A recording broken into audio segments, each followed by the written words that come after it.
Hello everyone, कैसे हैं आप सब। आई होप सब अच्छे होंगे। तो आज हमारा जो बायो का जो चैप्टर नंबर 4 है, हमने जो 3 चैप्टर है वो कंप्लीट कर लिए हैं। चैप्टर नंबर 4 को आज हम कंटिन्यू रखेंगे।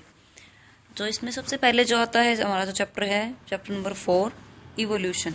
ठीक है, आज हम इवोल्यूशन के बारे में पढ़ेंगे। इवोल्यूशन होता क्या है, what you mean by evolution. Evolution होता है sequence of gradual changes which take place in primitive organism over millions of year in which new species are produced. Means क्या कि क्या क्या चेंजेस आए हैं। Gradual changes take place in primitive hundreds years, मतलब millions years earth के ऊपर। Flora और फोना, क्या फ्लोरा और फोना ये दो टाइप्स हैं। इनमें क्या क्या चेंजेस आए हैं, फ्लोरा और फोना के अंदर क्या क्या चेंजेस आए हैं over millions of years on earth. Earth के ऊपर जो फ्लोरा है वो कौन सा पार्ट होता है हमारा, प्लांट का पार्ट, प्लांट जिसको हम कहते हैं। और फोना में आते हैं एनिमल्स, क्या आते हैं, एनिमल्स। तो फ्लोरा और फोना के अंदर क्या क्या चेंजेस आए हैं, gradual changes in flora and fauna over millions of years on the earth. Flora मैंने आपको बताया प्लांट्स, और फोना क्या आते हैं, एनिमल्स। इसी के अंदर एक नाम आता है बायोलॉजिकल इवोल्यूशन। बायोलॉजिकल इवोल्यूशन देखिए, ये also known as organic evolution. इस इवोल्यूशन को हम ऑर्गेनिक इवोल्यूशन बोल सकते हैं या फिर बायोलॉजिकल इवोल्यूशन। बायोलॉजिकल इवोल्यूशन का मीन्स होता है history of life form on the earth.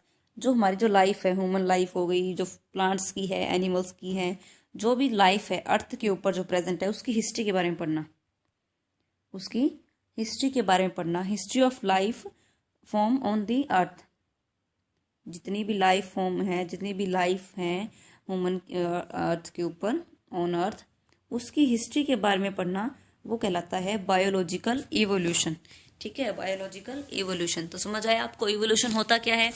जो चेंजेस आते रहते हैं, जो चेंजेस आए हैं कुछ सर्टेन ईयर्स के अंदर, ग्रेजुअल जो चेंजेस हैं टेक प्लेस इन एक ऑर्गेनिज्म के अंदर, जितने भी चेंजेस टेक प्लेस करते हैं, फ्लोरा हो गया, फोना हो गया, इनके अंदर on the millions of years. पहले क्या कैसी प्रजाति थी, आज के टाइम में कैसी प्रजाति है, बीच में कैसी प्रजाति आई थी, तो उन सब के बारे में हम डिस्कस करते हैं। और उनकी हिस्ट्री के बारे में स्टडी करना कि अर्थ के ऊपर कैसी कैसी लाइफ्स प्रेजेंट थी, वो कहलाता है बायोलॉजिकल इवोल्यूशन। तो चलिए जो नेक्स्ट है उसको डिस्कस करते हैं, homologous organs and analogous organs. ये दोनों क्या हैं, एक दूसरे के अपोजिट हैं। होमोलोगस ऑर्गन और एनालोगस ऑर्गन्स ये एक दूसरे के अपोजिट है। आप एक को अच्छे से डिस्कस कर लो, एक को अच्छे से अपने जो है याद रख लो, ये होता क्या है, इसके अंदर क्या होता है। दूसरा क्या होगा, इसके डायरेक्टली अपोजिट होने वाला है, सीधा इसके अपोजिट होएगा। जो फर्स्ट है होमोलोगस है, जो होमोलोगस ऑर्गन है उसमें अंदर क्या होता है, होमोलोगस। होमो का मतलब क्या होता है, सिमिलर। होमो का मतलब क्या होता है, सिमिलर। लोगस होता है स्टडी। होमोलोगस में होमो जो वर्ड है उसका मीनिंग होता है सिमिलर, लोगस का मीनिंग होता है स्टडी। तो इसके अंदर हम क्या स्टडी करते हैं, सिमिलर स्ट्रक्चर। सिमिलर स्ट्रक्चर की स्टडी करते हैं होमोलोगस ऑर्गन के अंदर। सिमिलर स्ट्रक्चर, सिमिलर स्ट्रक्चर की स्टडी करते हैं हम, वो होता है होमोलोगस ऑर्गन्स। ठीक है, इसके अंदर क्या होता है, होमोलोगस के अंदर जो होमोलोगस ऑर्गन है वो क्या होते हैं, जिनका स्ट्रक्चर तो क्या होता है, same. Organs having same basic design of structure.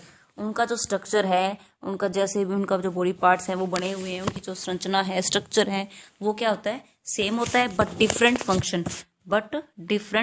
But जो वो फंक्शन परफॉर्म करते हैं, जो वो काम करते हैं, उनके उन ऑर्गन्स का काम क्या होता है, अलग अलग होता है, बट उनकी बनावट जो है, संरचना जो है, वो क्या होती है, सेम होती है। होमोलोगस के अंदर क्या होता है, organs having same basic design of structure but different function. इनके अंदर उनकी जो बनावट है, जो स्ट्रक्चर है, वो तो क्या रहेगा, सेम रहेगा, बट उनके जो फंक्शन होंगे वो क्या है, अलग अलग होते हैं। ठीक है, जैसे indicates that the organism are derived from the same ancestor. इस होमोलोगस के अंदर क्या होता है, इससे ये डिफाइन होता है, इससे ये पता चलता है कि जो ऑर्गेनिजम्स हैं जिनके क्या है, सेम स्ट्रक्चर है, स्ट्रक्चर कैसा है, सेम है, तो उससे पता लगता है कि वो सेम एंसेस्टर से आए हैं। ठीक है, जो उनके जो पूर्वज थे, वंशज जो है, वो एंसेस्टर है, वो क्या है, सेम है, क्या थे, सेम थे, किसके, होमोलोगस ऑर्गन्स के, क्योंकि उनके जो स्ट्रक्चर हैं वो कैसे हैं, सिमिलर स्ट्रक्चर की स्टडी को कहते हैं होमोलोगस। तो होमोलोगस ऑर्गन्स कौन से होते हैं, जिनका स्ट्रक्चर क्या सेम होता हो, बट उनके जो टास्क है, उनका जो फंक्शन है वो क्या है, अलग अलग होता है। For example 4 limbs of man, lizard, frog. जैसे कि मैमल्स को मैंने एग्जाम्पल ले लिया। For example we take mammals में कौन कौन से, ह्यूमन आ गए, बैट चमगादड़ जिसको बोलते हैं, चीता ले लिया हमने, चीता, और वेल मछली। तो इन सब में क्या है, जो ह्यूमंस के अंदर क्या है, ह्यूमंस का जो हाथ है वो, बैट का जो पैर हो गया, चीता का पैर, इनकी स्ट्रक्चर कैसी है, सेम है, सेम हड्डियां होती हैं, जैसे उनके अंदर जो बनावट है, स्ट्रक्चर है वो सेम है उनका, बट उनके फंक्शन क्या क्या है, अलग अलग है। ह्यूमन का जो हमारा जो हैंड है उसका काम अलग है, हाथ का। जो चीता का जो पाँव है उसको पकड़ने के लिए, तेज दौड़ने के लिए उनका यूज होता है, तो फंक्शन अलग अलग हो गया। जो बैट के जो बनावट है वो क्या है, उसका काम उड़ने का हो गया, चीता का काम दौड़ने का, भागने का हो गया, वेल जो मछली उसका काम तैरने का हो गया। इससे क्या पता चलता है, क्या पता चला हमें कि जो उनका जो फंक्शन है, उनका जो काम है, टास्क है, वो क्या है, डिफरेंट है, बट उनकी जो बनावट है, उनका जो स्ट्रक्चर है वो उन सब का क्या है, सेम है। मैमल्स के अंदर इनका स्ट्रक्चर क्या है, सेम है। मैमल्स में हमने किसका एग्जांपल स्टडी किया है, ह्यूमन ले लिया, बैट, वेल और चीता। तो क्या है, ये सब के सब स्ट्रक्चर सिमिलर है, फंक्शन अलग अलग है। ह्यूमंस के अंदर भी 5 फिंगर्स होती हैं, बैट में भी, चीता में भी वही बनावट है, वही स्ट्रक्चर है, बट उनके जो फंक्शन हो गए वो क्या क्या हो गए, अलग अलग हो गए। जैसे कि जो कॉकरोच होता है, कॉकरोच इंसेक्ट हो गए, इंसेक्ट का जो माउथ है वो, इंसेक्ट में जैसे हमने कॉकरोच ले लिया तो कॉकरोच का काम क्या है, अलग है। और जो हनी भी हो गई, हनी भी उसके अंदर स्टिंग होती है उनको मारने के लिए, तो उनके क्या है, फंक्शन अलग अलग हो गए। ठीक है, स्ट्रक्चर कैसा है, सेम, बट उनके जो फंक्शन है, टास्क है, वो डिफरेंट हो गए। ठीक है, आया समझ आपको। वैसे ही एनालॉगस है, एनालॉगस मैंने क्या बताया था, उसके डिफरेंट हो जाएगा, उसका अलग अपोजिट। होमोलोगस का अपोजिट क्या हो जाएगा, एनालॉगस। इसके अंदर क्या होता है, organs having different basic structure but similar function. इसके अंदर फंक्शन कैसे होते हैं, सिमिलर, बट डिफरेंट क्या होएगा, उनका स्ट्रक्चर, उनका जो बॉडी स्ट्रक्चर होएगा वो डिफरेंट होता है, बट जो उनका जो फंक्शन है वो क्या रहेगा, सिमिलर रहेगा। That indicates the organism do not have a common ancestor. इससे क्या पता लगता है, उनके एंसेस्टर जो है वो क्या है, कॉमन नहीं थे। होमोलोगस में क्या थे, इसके अपोजिट उनके कॉमन एंसेस्टर थे, but they adapt to perform similar function for their survival. But उनको सर्वाइवल के लिए जो उनका जो परफॉर्म करना है, जो फंक्शन, वो क्या होता है, उनका सिमिलर होता है, बट उनके एंसेस्टर एक नहीं थे, क्योंकि उनके सिमिलर फंक्शन नहीं है, बट स्ट्रक्चर कैसा है, सेम है।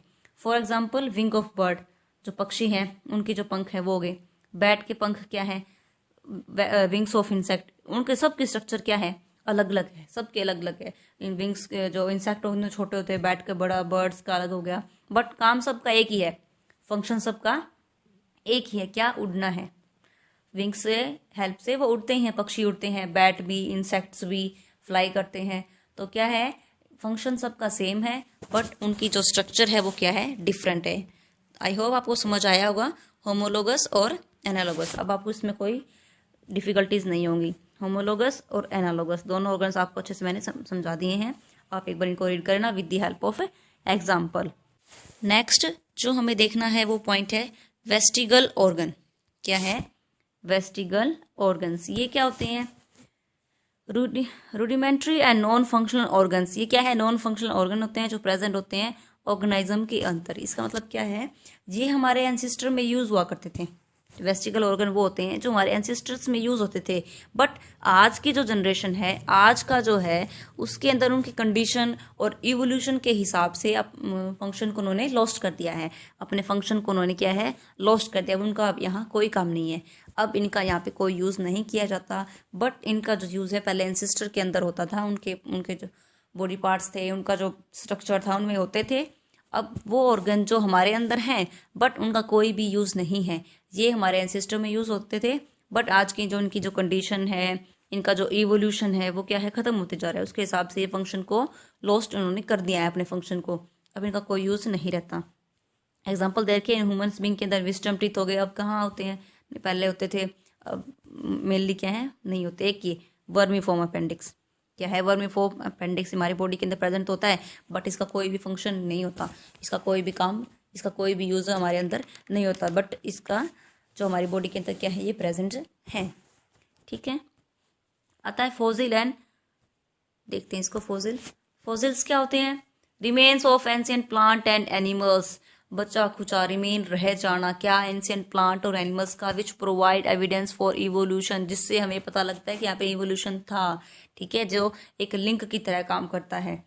ठीक है, एविडेंस जिससे हमें पता लगते हैं इवोल्यूशन के बारे में, वो होते हैं fossils.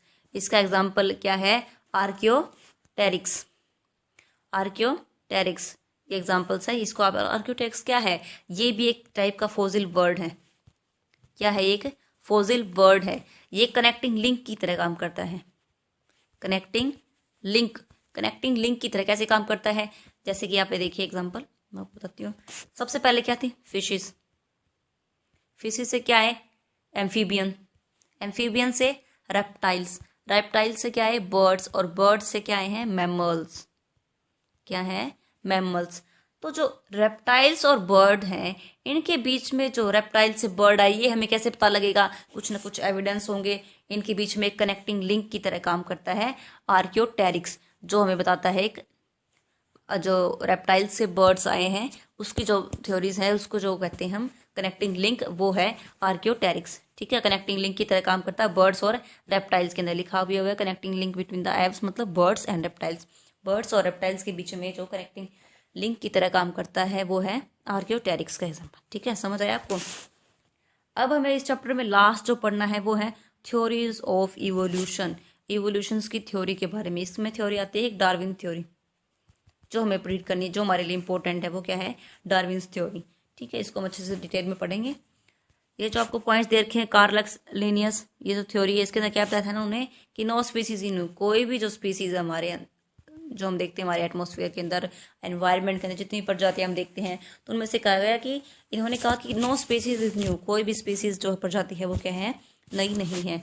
Each and every species originate from some pre existing species, पहले जो स्थापित स्पीसीज थी, पहले से जो स्पीसीज प्रेजेंट थी, उसी से ही ओरिजिनेट हुई हैं।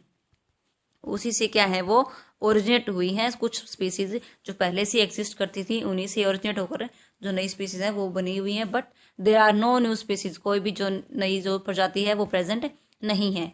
ये इन्होंने बताया था। ठीक है, नेक्स्ट जो थ्योरी आई है वो है लेमार्क थ्योरी।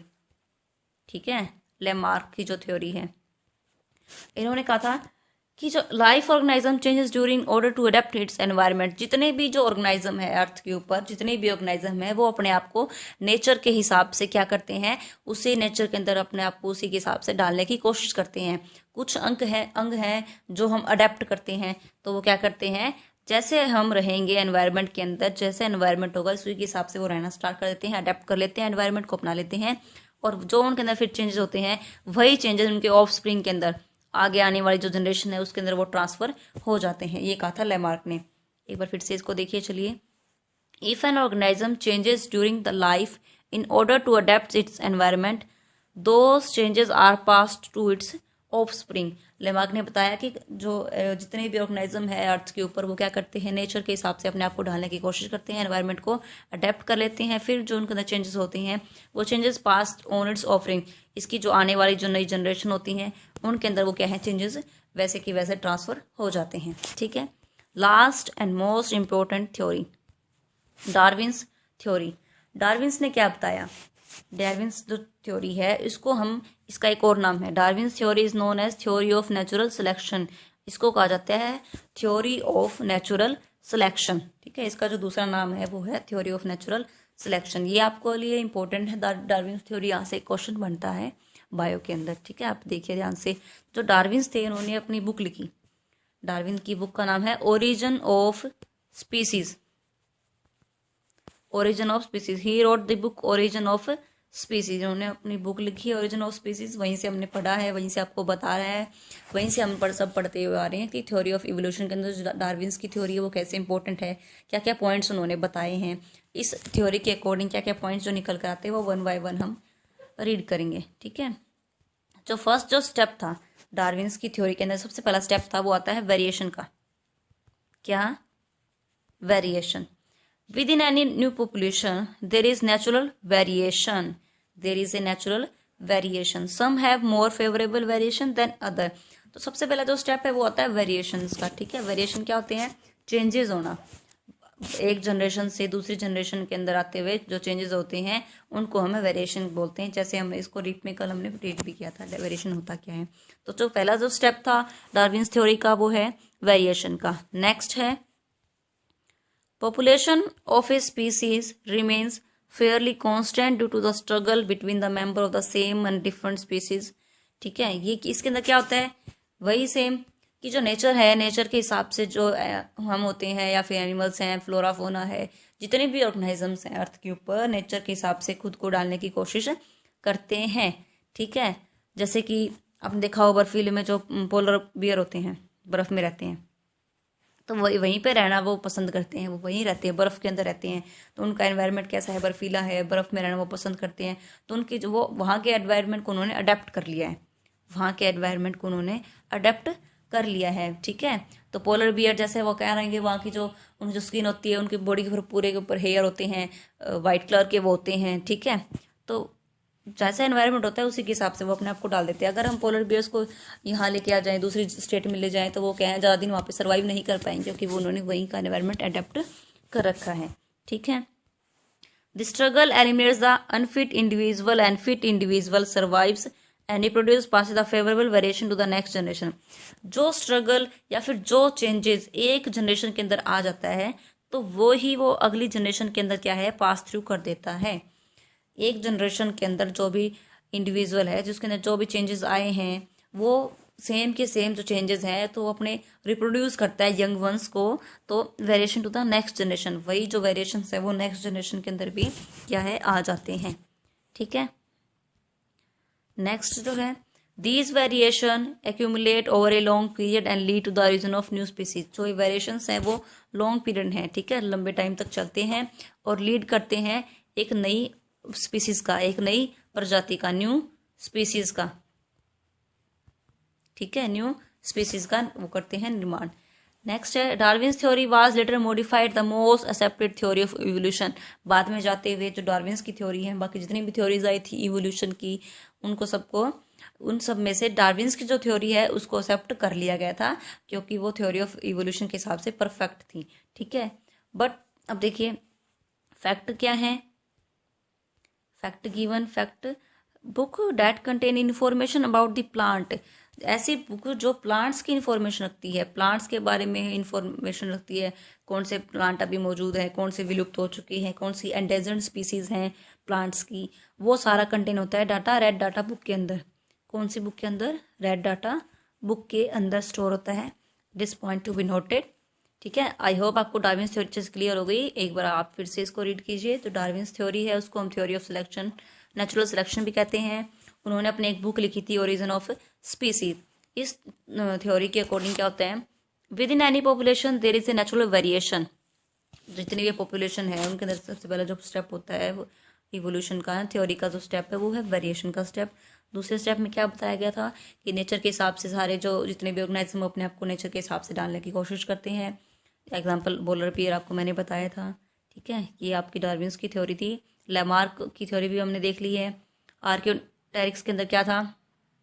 जो फॉसिल फ्यूल होते हैं, जो बर्ड्स और रेप्टाइल्स के बीच का जो एक लिंक होता है, बर्ड्स और रेप्टाइल्स इनके बीच में एक कनेक्टिंग लिंक होता है, वो है आर्कियोटेरिक्स, ठीक है। एक फॉसिल आर्कियोटेरिक्स क्या है? एक फॉसिल बर्ड ही है, कनेक्टिंग लिंक है। वेस्टिगल ऑर्गन्स हमने पढ़ लिए थे, ठीक है। एनालॉगस होमोलॉगस आपको अच्छे समझ में आ गया था। तो ये था आपका चैप्टर नंबर 4 इवोल्यूशन, ये जो हमने आज कर लिया है। आई होप आपको अच्छे से समझ में आ भी गया होगा, क्लियर हो गया होगा। और आप टेलीग्राम चैनल पर जुड़ सकते हैं पीडीएफ के लिए, वहाँ आपको इस चैप्टर के आज की क्लास की क्या है आपको पीडीएफ भी मिल जाएगी।